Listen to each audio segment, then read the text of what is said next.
Hello, good morning or good afternoon, depending on your time zone, to all of you out in the audience.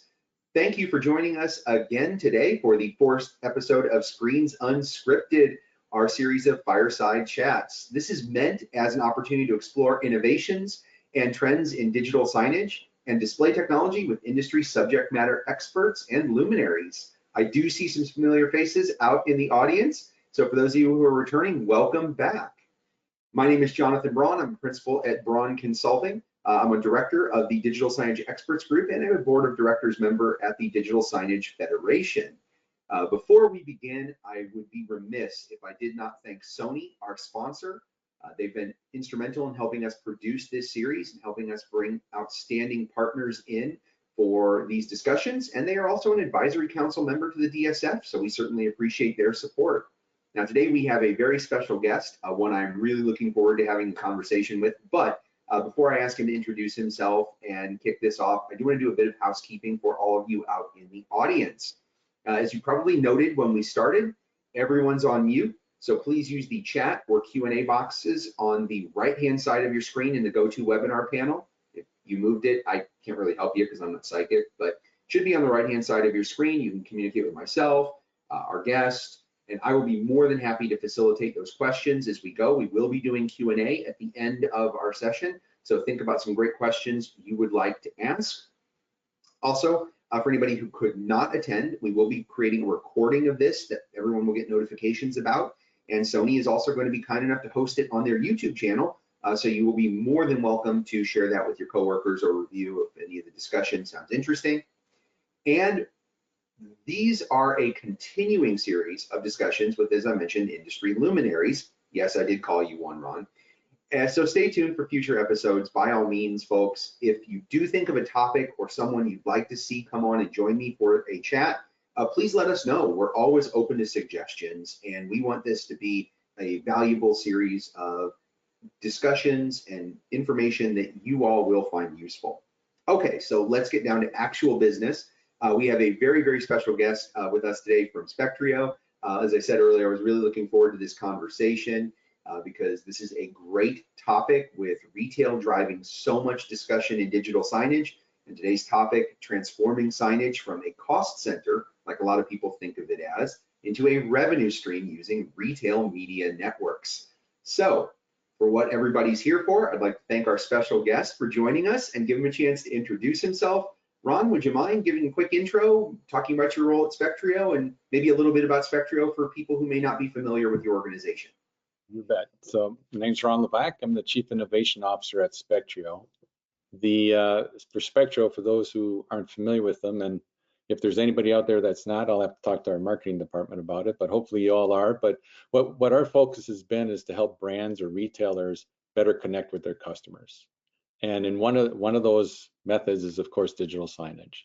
So for decades now, we can actually say that, we've been deploying infrastructure that helps them do that. Again, digital signage one, we also have the scent and the overhead music and other technologies to do that. And what we're going to talk about today is primarily on the digital signage side, and the idea that using that existing infrastructure that already provides a practical, tactical purpose to see how it can also be monetized. So it's kind of exciting. It's a way of looking at it as kind of like web pages, and you add Google AdWords or Google Ads on it. You're monetizing that physical inventory called a website. And if you blur your eyes, this is a way of doing that with digital signage. The digital signage still has to provide a practical, tactical purpose, but now you have the ability to monetize as well. So that's should be exciting, and look forward to spending some time with you, Jonathan. Yeah, I appreciate that. Thank you, Ron. I really appreciate you being here today. So I guess that's a really great place to start is what has been your experience, because I know it's pretty impressive. You've been doing this a while, decades, like you said, in retail is its place in digital signage. Because I know just from my own personal history, I've seen retail be a huge driving force in even creating what we know as the modern digital signage industry, because retail has been historically the largest consumer of digital signage technologies, right? Yeah. So where does that really fit, do you think? Digital signage is really becoming an important part of retail then, and it's something retailers have to seriously consider going forward? Yeah, I think the way to think about it as we've seen brands and promote their wares, promote their name in using advertising primarily on mobile phones, of course, connected TV, all these other mediums. And data really drives the ability for them to do their job well, right? And as cookies and other ways of tracking and interaction, the privacy, all those privacy stuff happening, makes it even harder for these folks to measure the impact of their ads. So you've got that going on on websites and using phones and that. So that's one thing that makes it harder and harder, which then creates more opportunity for in-store. And then the other thing that's happening in store, there's more and more technology that helps people understand the behavior, the profile, the demographics. You're seeing all kinds of companies out there come up with ways of creating a better understanding of the shoppers. And still 80% of buying is done in the physical store, giving the brands an opportunity to influence the shopper at the last 8 feet at the shelf edge is critical. And one of the best tools to do that is, of course, digital signage, right? So whether you're talking RMN or doing paid advertising or programmatic advertising or not, still the ability to influence the shopper, highlight specials, promotions, whatever's going on in that venue, digital signage is still an incredible tool. And we've seen all kinds of different sizes, right? From the small shelf edge all the way to, of course, large video walls in some stores. Sure, yeah. So that I want to come back to data because that's going to be an important topic. But we talk a lot in this series. We've had a couple different perspectives on from corporate communication, and we've had command and control discussions and different use cases for digital signage. And so just for the sake of our audience who may not be familiar with some of the terminology we're throwing around, because we know what it means, how do you define a retail media network? And how is that distinct from other use cases in digital signage, in your opinion? Good question. Because you can look at existing digital signage that's been going on forever. There are things that look like a promotion, right? And that's typically the network operator, and we'll just use the word retailers generically here. The retailer managed the network of digital signage, and they could put branding messaging, they could put event-based messaging, kind of educational or entertainment type of messaging, and every now and then put up a thing that's an ad, hey, this product's on sale, right? And that looks very similar to in the RMN world. One of the components that makes it very interesting is the programmatic delivery of those ads. What I was just describing a minute ago was somebody in marketing created a promotion in whatever editor, included in the regular playlist like you do any other piece of content, and put it on the screen for X amount of time for whenever the promotion's happening. Right. That's been going on, we'll say, forever. Because that's what the purpose of digital signage is, to create a sales lift. The way you do it is you highlight what you're trying to create a lift for, and then that happens. Where it gets interesting, and where, again, a lot of players over the last 12 months, 24 months have come into play, and the interest on the retailer side is to have the two things happen: to make that programmatically delivered, so it's more efficient, cost effective, just happens. And then the interest, and this is the key, the interest from the brand side, from the word that's used typically in the RMN world is demand. So demand just references, that's code word for ads, campaigns, brands putting out messaging, or things like that. So that's called demand. And making the supply, and supply is code word for the digital endpoints, the digital signage, whatever that is that will take that demand and show it in front of a shopper. So making that supply interesting to the demand, right? And this is, we as an industry have the opportunity to make something special happen. If you think about the number of endpoints, so when a brand wants to get a message out, they want to get to a lot of people, right? And they would love to be able to understand the profile of those folks. who they are so they can be segmented, so they can better target, all that kind of stuff, right? So when you get targeted on your cell phone or on TV or on a website and things like that, the cookies, there's an ability to do that. And the key point is there's hundreds of millions, maybe even billions of those digital endpoints.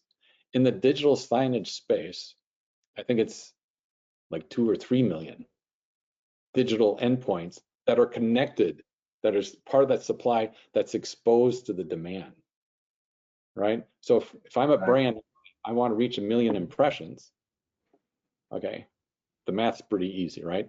But so this is what, as an industry, have to figure out how to make it cost effective and efficient to get inventory. Again, inventory is the code word for the supply, that's the digital endpoints, make that available to that demand. So that's part of the equation. The other one I'm sure we're going to talk about is the whole measurement, right? Oh yeah, you called that one. That's actually a really great segue. So you called out some really important things that I think it shows why retail was a natural fit, because the early on aspects of digital signage at its most base level, and we were discussing this with one of our earlier guests, where it's broadcasting. It's just a new way to locate what were traditional TV style spots, right? Where you had your retail TV networks where early adopters like Walmart were just moving commercials into the stores using screens hanging from the ceiling. Well, what we're talking about today is infinitely more sophisticated than that, which makes it more complex, which I know we'll get into later. But you brought up, I think, one of the most important points. One of the distinct benefits to a retailer when they're looking at driving these ads down to the customer is targeting, right? Where we're trying to make things as efficient as possible, because if we want to reach 1 million impressions, right, we need to reach 1 million customers, but we want to reach the right million at the right spot where we can influence them. So I'm assuming, based on that your opinion is that the role of targeting advertising and data collection is a key aspect of planning any kind of RMN, right? I would even greater than key. The way to think of it is, if as a brand on the demand side, I have ultimate confidence that when I say this message, when I send out this ad, is going to reach and be viewed by the people that I care about viewing it. If I'm very confident on it, guess what happens? I'm going to be spending more and more money on it. If I'm kind of lukewarm or not confident at all, then I do it more of a lip service type thing. Yeah, I'll put some money there, see what happens, right? So the more validated data, which turns into validated impressions that are segmented and profiled, the more confidence we're able to build there, the more brand dollars are going to come in. So that's really, it's not any more complicated than that. It's the same thing when we look at different sites and we get the reviews, right? That's to help build our confidence that the product's going to meet our expectations. The supply that we're talking about, it's the same thing. We have to build up the confidence that that actually represents what it says it does, right? We want 5 stars on each one of these items, right? Yeah, you don't want to see that frequently returned like we get now on Amazon, which I got to give them credit for throwing that out. But you go.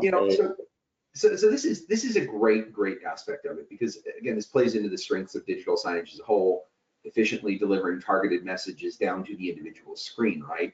But so what kinds of data do you think are really important to capture? If we're going to look at, I need to take this, I'm going to invest some money into it, right? You've illustrated how these brands are going to look at where they're going to target their spending. So we know that what we're looking to get as an outcome. What kinds of information should we be looking to capture, and what kinds of data do we think we should be trying to acquire to validate this information? I mean, is it just as simple as sales data, or are we looking for something more sophisticated? No. There's a lot more than that. So you've got their first party data, which is your POS, your transaction logs, things like that have to be brought in and correlated. That's part of it. But the two,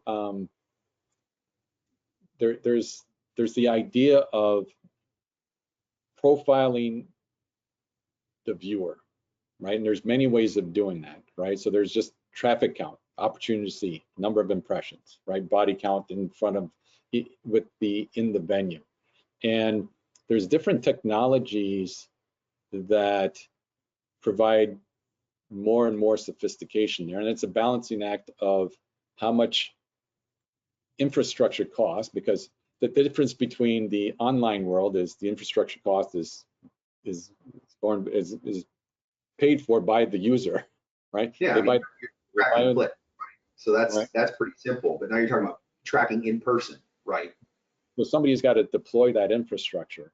And so there's from the phone tracking to, to get to the venue, and then there's within venue, we've done stuff with computer vision. There's other technologies like radar that detect the presence of bodies. There's technologies that track people through the store, tracking their devices. But the more data that you have on the behavior and the demographics of the shopper that has the opportunity to see, the more interesting that is to the brand, right? So you've got that side of it. And then on the first party data, you've, just profiling a venue, understanding, just from their loyalty programs, you get a segmentation of that. So there's a bunch of places data comes from that is part of the onboarding of a new network that is captured and then is available for people to do, like your reviews, right? So you think about it as like your house listing or your prospectus on the stock, right? It's like, I read that, oh, that meets my needs. This is what I'm shooting for. Okay, yes, I'm going to invest in that inventory, right? Okay. Yeah, that makes sense. Where you're really looking at a lot of different. So you've highlighted a bunch of different pieces of data. You mentioned computer vision, so that's one I'm going to touch on just because it's something I've spoken about a bunch in the past, where it's become let's talk about analytics is the next great frontier in digital signage. I think we're past that at this point because this is what we're talking about. You're already leveraging that data with your work with your customers. But do you see camera-based analytics being a hot topic to further boost the benefit that brands will get from this type of deployment? I think I would put computer vision as an option on equal level as several other things. There's other way, like the first priority is detecting the opportunity to see. So detecting the body, knowing that somebody was there. That's like the first hurdle, right? So I could put a screen, run ads through it, run it through my programmatic tech stack, report quartiles being, knowing that the video fully played, all that kind of stuff, and put it in a closet. That's not going to work, right? Right. No, right? So you need the ability to confirm that there's bodies there. That somebody saw your content. Right. So that's like the bare minimum. And then this is where we talk about the richer the data, the better. If I can profile them, demographics, the gender, age group, then that's richer data that can then be used to do better targeting. We'll talk about targeting in a little bit, about like selecting which ad is played based on what's going on in front of it. But that's just richer. And then if you have the ability to tie it into their loyalty program, and there's a lot of advances that we're expecting in 2025 on getting even richer data about who's standing in front of the screen. Now, that opens up privacy and concerns on one side, yes. Right? How far do you go, right? And everything's got to see. There's plenty of folks and watchdogs and about privacy, so it will be, it'll be, that will be in mind, right? So we can look at it that way. But so computer vision is one of. We at Spectrio invested in this radar technology, which performs the same role as computer vision as far as detecting bodies. It just does it without using the word camera, right? It just uses millimeter waves that go out, bounce back, comes back, and then we detect the shape, call that a human, and we start counting bodies, and that's an opportunity to see, right? But it doesn't segment by gender or an age. And then again, there's other techniques that are out there to be able to do that.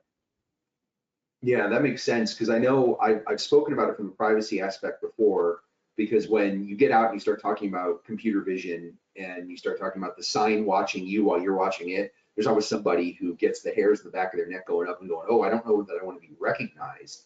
But even not at the level of facial recognition, which of course there's huge implications, and you mentioned privacy concerns, things like that. But I mean, are you even seeing the idea of things like, we've all got a cell phone, and your cell phone has a unique radio identifier to a certain degree. And while I may not be able to identify this is Ron's phone, I can identify this person that this phone belongs to is traveling through these areas or is viewing these ads. Does that kind of help figure into profiling kind of in a more kind of mid-range level? Right, so then there's the journey part, right? And definitely tracking the cell phones through a path. Companies that do that for a living, right? So being able to track that, and as a proxy, assume there's a person there. You know, the challenges there is maybe we have two devices that are connecting, right? But everything's got its pros and cons. But yes, tracking the cell phones is another way to detect and then report number of impressions. Absolutely. So this is a ton of data that we can potentially collect and collate. So, I mean, how do you manage that much of a data set? And I'm sure this is where everybody's favorite buzzword, and those who are repeat attendees are going to go, oh no, I know where he's going. And it's AI comes in perhaps. But you know, how do you manage that big of a data set? And then more importantly, I think that the question on everybody's mind here, and that I definitely was wanting to get your take on, is, so how, once we've got all these data points about our impressions, and we have a reasonable confidence we've got these screens in the right locations based on that, how do we leverage that to really provide benefit to our brands? Because we're trying to go from, this is a utility that you just have to have because it's part of a retail store, to this is generating you dollars. So how do we leverage that? So a couple of points I want to hit on that they're tangential a little bit there, but Please, by all means. the idea of the data, right? So you got your profiling of the people, and it'll get to how to monetize and the benefit there. But so the profiling the people, the other key component in that is profiling the metadata associated with the screen itself. So when I'm looking at a brand, provide value to the brand. So you think about, we talked about the shopper behavior, where they're engaged, where they're stopping, where they're looking, their demographics, gender, age. If we have loyalty data, you know, all that stuff. But there's also, where is the screen? So what store is it in? What department? What aisle? Right, what region, city? You know, all those type of things. So that the metadata associated with that screen, the resolution, the orientation, all of that is part of the game as well. So those are the two things that are there. And where the AI starts rolling are when we start leveraging that data set to select which ad is playing. Okay, so that makes sense. So we're like in a grocery store aisle. You've got your screen in the middle of the aisle. I'm not sure if that's my echo or not. Hopefully not. It's facing down the aisle, and depending on what section of the aisle somebody's engaging, is which ad comes up. Right. So if I'm in the Pillsbury section looking at cakes, well, all of a sudden I'm going to be either complimentary or similar products going to start coming up on the screen. Just like when I'm browsing certain web pages, all of a sudden I'm getting ads about the topic I was interested in, right? So this is where the interpretation of behavior and profiles and understanding the situation the screen is in, all of that magic is what's going to be influencing what gets displayed. And that's working closely with the ad tech folks, where ads come in. Like there's a lot of moving parts that have to happen there. And the good news is, for years now, people have been investing into making that a reality. And the connective tissue is, now it's just a matter of putting it all together. And that's what we're working on. Yeah, that makes sense. Kind of like what we see is one of the big trends with QSR, where drive-through or ordering based advertising. I pull up or I walk up and I'm placing an order, and it's dynamically changing the ads I'm seeing on some of the other screens based on what I'm ordering in real time. So that has been a powerful tool for them. So this is really the same principle. You're just applying it in a retail environment to more dynamically press those ads out for relevance.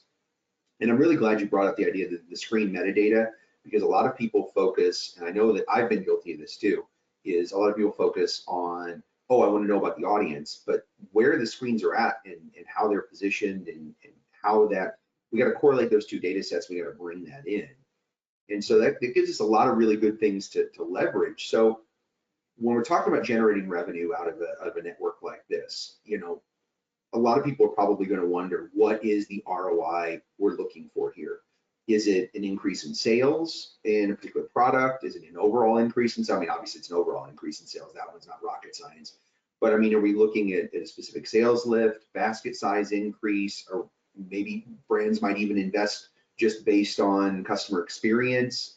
You know, what kinds of things are we looking for as an outcome out of leveraging all this great data? For us, and the position that Spectrio is taking and what we're advocating is the infrastructure you deploy, and I've used this word before, but it has to have a practical, tactical purpose. Mm-hmm. If you're putting it, and you can tell by the color of my hair, I've been around for a bit, I've seen many a network get deployed for advertising only and fail. Yeah. And it's people spend millions of dollars deploying infrastructure, thinking brand X is going to, you know, I'm going to get me a national ad, and they're going to, you know, everything's going to get funded through that, and I'll make it to the other side and start making money on it, right?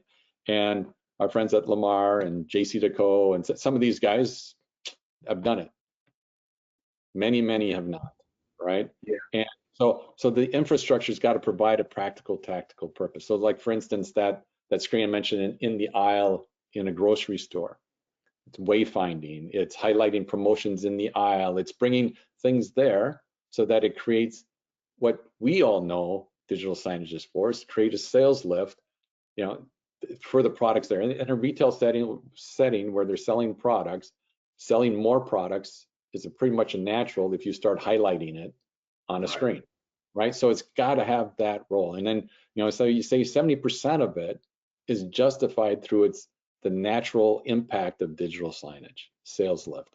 And then in terms of monetization, say 30% of it is now ad dollars, a new line of revenue. And the way to look at that is it's, again, a new line of revenue that can help you expand or offset your cost for the infrastructure. Not if the intent is I'm going to put up infrastructure and just run ads so that I can start generating just dollars from that and then get to the other side. That's a tough road. That's a very tough road. So you have to have that, I'm educating, entertaining, or informing, right? Think of a waiting room, right? Right. Entertaining and inform, right? Distract while you're waiting for your car to be serviced, for your, you know, your tires to be changed, whatever it is. And then, oh, by the way, let's monetize some of that, right? So that's kind of the balancing act here. And the key thing to understand is that the venue owner, the inventory owner, has the biggest impact on how much monetization will happen, because it really depends on the amount of traffic, the amount of airtime they give to ads, the types of ads that they allow. You know, think about that. So no, I don't want any political ads. I don't want any liquor ads. I don't want any of this. I don't want any of that. All of a sudden, you're left with very few that maybe, you know, your particular DMA where you're situated, there's not a lot of ads, right? So the venue or the inventory owner actually has a big impact on how much revenue can be generated there. So it's quite interesting. Yeah, that's fascinating. And you also just highlighted something, and I know you and I were chatting about that before we kicked off the webinar here, but the complexity of the picture, no pun intended, you just painted, where we've got a balance between the retail venue itself, so the actual store, and potentially advertising agencies and the brands themselves, and how that kind of forms a web. And I think that's more complicated than a lot of people really anticipate, because you're dealing with revenue dollars from the brands spending that money, which may or may not have an ad agency involved, right? And then you've got the retailer. And, you know, do people really have a good grasp of that in your opinion, or am I right that it's fairly complicated and people don't quite get it? Because I know my experience, it's been people don't quite understand they assume, oh, I'll go sell, a squillion screens to Walmart. And that's great from an integration standpoint, but it's not just that, right? Yeah. It'd be wonderful to think of it as there's this massive pot of gold. If you deploy, you get to go and get to. Yes. Actually, it's just like everything else. It's a ton of hard work, and you got to earn every dollar as you go. And that whole confidence thing with the data and the understanding, it's got to be done right. And the other thing that adds complexity is the terminology used. So, for us being in the physical space, some of the terminology used in RMNs, which has been around forever, contradicts, like my favorite is on-site, it contradicts what we're used to, right? So in the RMN world, when they talk about on-site, they're not talking about physically on-site or physically in-store, they're talking about on a website. And that always gets people every now and then, right? So then off-site is more like your digital billboards or your connected TV. So in-store retail media network or physically in-store is the area that I think we're all interested in here. Yeah, absolutely. And I'm glad, because I get tripped up by that all the time. I'll own it. I'm admitting this publicly, and it's being recorded for posterity. I screw that up all the time myself because I don't specialize in retail the same way that you do. But I get that. And it's interesting because I really, you kind of got me with the statistic about 80% of purchasing still being in brick and mortar, when I always think about, oh, this is the world of Google searches and online retail and instant gratification, and I can just order it from my favorite big box online store, have it here tomorrow, and I don't have to, put on pants for that. So it's fascinating to see that brick and mortar is still driving so much of the purchasing journey. That's great, but it really does create a really cool opportunity here. But you mentioned something earlier I want to come back to before we jump into Q&A. Other integrations. So when the retail media network, we start talking about, we've got digital signage. You mentioned Send, and I would be remiss if I did not ask, given who you are in your organization, if I did not ask about, so how do you see this being influenced by other integrations, audio, Send advertising, things beyond traditional digital signage? Is that an important factor? I'm sure you're going to say yes, but is that an important factor? And then what role does that play in enhancing the success we're talking about here? So if you think of it as what are all the digital touch points that can influence a shopper during their journey into the physical world, right? So from the side of the road, digital billboards, to signage outside the retailer, to signage in the window, to signage in the store. Then at the same time, you've got the overhead music, which I know, Spectrio is, we've got, big place there, and integrating our retail media network, or we call it our programmatic app, into the in-store music. It's next. There's people that specialize in demand, so ads, campaigns, audio, with the audio format. So feeding that through programmatically into our in-store music, our overhead music platform, that's part of our 2025 plans. And same thing with our Wi-Fi solution, right? So the landing page when you log in onto your public Wi-Fi, and then your post page, those two places are perfect for additional reinforcing whatever messaging is done on the digital signage. So those are the next two for us after the digital. Those are the next two that we're pushing on. I haven't figured out how to integrate Scent into programmatic though, so sorry. Fair enough, but there's always something kind of impressive about, and I know that's part of Disney's thing, but there's always something impressive when you see, and I know some brands like Coppertone have played with it in the past and did it more clumsily, but it's really interesting to see, you're walking through and a scent hits you and how powerful an impact that can have on your thinking. And it brings up a lot of memories and things like that for people. So I had to ask the question because I know you all are very creative with what you're doing. So we've been getting some great questions. I think you got the record for the fastest submission of a question from the audience out of all of our episodes so far. So this is great. But I do want to hit one last just quick topic with you, and we do this for every one of our special guests, which is if you had 2 or 3 takeaways, key takeaways that you wanted people to go home with after our discussion here, what would they be? What would you like to make sure our audience retains from our whole discussion here? The hype about RMN is real, but it can't be overhyped. It's got to be with eyes wide open.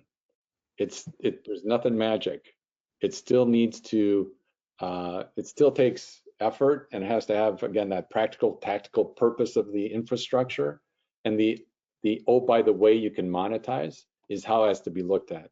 If you get into an engagement with a client that says, hey, I just want to do ads and, get to the other side and, deploy infrastructure and start making money, that's a much tougher conversation than, hey, I need digital signage to do X. And oh, by the way, can I monetize? Right? So that would be the biggest thing I can share is that's you got to look at it with eyes wide open and from that lens. Okay. Oh, thank you. I greatly appreciate that. Yeah, it sounds like somebody who just says, I'm going to throw screens up on the wall and I just want to show ads. You're building a digital billboard, but you're putting it indoors, right? You're not really leveraging what we can get.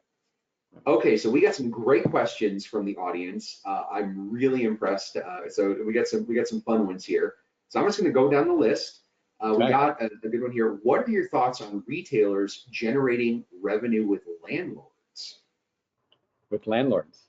Yeah, and if there's some clarification we need to ask, we can throw that back out to the audience member and have them send me a chat on clarification. I haven't seen or heard of issues where the retailer who is responsible for monetizing the space and paying a landlord, a monthly fee, right? The mortgage or the rent, that if they monetize it with whether they're selling a product or doing it via ad generation on digital signage, I don't think it impacts that relationship. Now, if the question is, hey, can I get the landlord to discount my rent by giving him a potential upside if he invests in infrastructure and makes that happen? There you go. It's a great idea, and I think I'm going to use it in my next sales pitch. So appreciate that. Yes, it's a great question. There you go. See, I told you we got some good ones. This is an interesting thought. We covered part of this topic, so I'm going to read the question, but to the second half, I think you and I have discussed pretty well. But do you agree that the possibility of revenue generation is directly impacted by the content itself, and how is it targeted based on the analytics? Well, I think we covered the analytics issue, but I'll throw the content issue out for you. Yeah, that's wonderful, because we all know that on like TV shows, right? Like some brands will want to advertise not because of who's watching. They don't segment by that. They segment by the type of content being run, right? So I'm doing a sports event on a Sunday afternoon. It's because there's a sports event that I'm advertising, right? And I'm assuming that the folks that are looking at that sport event. But so content, absolutely. Content, the type of content can be key in capturing the interest from brands to want to advertise. Absolutely, that's a good call out. Yeah, well, and I think it goes into your point about metadata, which I still applaud, because again, I think people overlook that, is that, if a brand is looking at just like hey, if I'm going to go on the, football game on Sunday afternoon, that has an implication of an automatic demographic that you're going to be attracting as a rule, right? So if you look at metadata for where screens are located, that does kind of create that similar impression, right? Right. Yeah, so that was a good one. Okay. This is again, I know who asked this question. These are questions. These are not novels, my friend. There used to be a lot of hand-wringing about privacy in retail. We touched on that earlier. Getting shopper info from cameras, other edge devices, or from the shoppers themselves. Those old privacy concerns now seem quaint, given how much personal info consumers now freely give up by the minute online and through their smartphones. Yes, guilty. Are privacy roadblocks no longer such a big deal when making digital signage for retail choices? I would totally disagree that there's one thing of what we do in a opt-in setting, like the stuff either consciously or because we didn't read the terms or whatever we do on our phones is one thing. But once you get into a public space, I've not seen a reduction in hand wringing, or the words that you use there. There's still a big concern about capturing PII, providing the opportunity to opt out and things like that. So all the technology used, and anybody planning on deploying technology in there has to be fully aware of those things and make sure that, you know, that the first is there's no PII. And if there is PII, it's an opt-in thing, not a casual, I walk by the screen. So that's why when we talk about computer vision, we don't talk about recognition. We talk about detection. When we talk about computer vision, we don't store video. We don't do any of that. So anybody doing computer vision out there is already, this is an old lesson that's learned, right? You're not broadcasting video over the internet to be processed on a cloud somewhere and then sent back. No. You do that, then you're not doing it for very long. It has to be processed and dumped in real time, so there's nothing stored, and you're just capturing the data, the interpretation of the stuff you saw. Right. And, you know, there was 3 people, and there was 2 males, 1 female, and this is the age group, and things like that, right? So this is how you fight that fight. But no, I would suggest that to treat it like it's as intense as it always was. Yeah, and that makes sense, and I would agree. It's a really important aspect. And outside of, I guess, kind of the example I always use is like Costco or BJ's, where they can roll it into a membership that we're going to capture data about you. But yeah, outside of things like that, which are very edge cases, I get it. And of course, as I scroll down through the questions, the same question asker came back with short one this time, smiley face. So thank you. You know who you are, and hopefully I'll see you next week.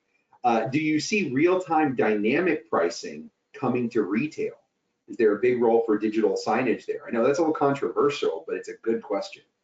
Right. So I want to say that is happening. I've read articles. I've not been involved in anything where, based on what's going on in a physical venue, the pricing changes, right, in real time. But I don't see how it's not going to happen. You know, so I think anything that's happening online, that the mechanics and everything's being figured out on how to do that, making it happen in store or in venue, and maybe it's just segmented by locations first or things like that. But however, there's going to be a path to mimic the online in store, because it's just, again, the volume of folks in store is so much greater, and the ability to take advantage of those type of things retailers are going to want to do. So. Yeah, no, that makes sense. Now I'm going to kind of riff on that one for a second, because I want to get your take. So would that also then go from more traditional digital signage over to something like electronic shelf labels to help augment that kind of effort? So in my little world, we treat any digital endpoint as a digital endpoint, whether it's a an LCD screen that's running dynamic video, or it's an e-ink display that shows 1 image a day, or it's a shelf label that's the same for a month or whatever. Those type of things are all digital touch points, and the changing of prices on the shelf label is the best way, right? And again, I'd swear this is being done, but maybe I just read about something coming in the future. But that's the easiest way to do that, obviously. Sure. Yeah, and there definitely are companies out there that are producing screens for that and creating systems around that. We could do an hour just on that topic, I'm sure. So we got just a couple of minutes left here, and so I've got one, I think, really good kind of final question, because I'm going to push you a little bit, because I find this one interesting and I definitely want your input on it, because it's getting away from hard ROI more to a little bit of kind of a soft ROO. But does all of this result in an improved experience for the customer, and how could you quantify that? So if you're the brand or the retailer making money off of it, of course you say that it does, right? I'm providing you, just like some people call them a nuisance, the ads that show up on your phone in between things. Sure, of course. Those are a nuisance, but to the advertiser, they're providing you insight into what you could buy based on your interest, right? So that's supposed to be of value to you. I think that's kind of the bottom line. I don't know that I think if it's done properly, it's a win-win for everybody. If it's overdone, it's not a win-win, right? And that's part of that sometimes it's referred to as the NASCAR effect, right? There's an ad on every inch of the car, right? So Yeah. placing ads everywhere in every aisle and on every screen, on every surface, I think you lose the impact. And if we keep that core, it's got to have a practical, tactical purpose, educate, inform, entertain, then you're good, right? If that's 2/3, 3/4 of the purpose, and then, oh, by the way, you're monetizing, oh, by the way, you're advertising, then you're fine. But so I would look at it that way. Excellent, excellent. Well, we're right on time. I didn't have to come up with any questions to pretend they came from the audience, so this was outstanding. I really want to, first of all, Ron, thank you so much for spending the time with me today and giving us an opportunity to chat. I personally truly enjoyed this, and I even learned a couple of things because, well, you're a specialist and you've obviously been doing this a while, so I really appreciate you sharing your wisdom with us. If anybody wants to learn more about what Spectrio is doing, where's the best place for them to find out more? So Spectrio.com is the easiest, right? So Spectrio.com. And we'll be at DSC next week. We're actually hosting a roundtable on retail media networks next week in the Innovation Park. So if you happen to be at DSC, stop by. I'd love to hear from you. Excellent, excellent. I'm looking forward to it. I'll be at DSC also, so I'm looking forward to getting to see you in person and appreciate it. So yeah, so for our audience, thank you all for spending some time with us today. We hope this was helpful. Please stay tuned for future episodes of Screens Unscripted, which will be similarly absolutely unscripted so that we can have these fun conversations.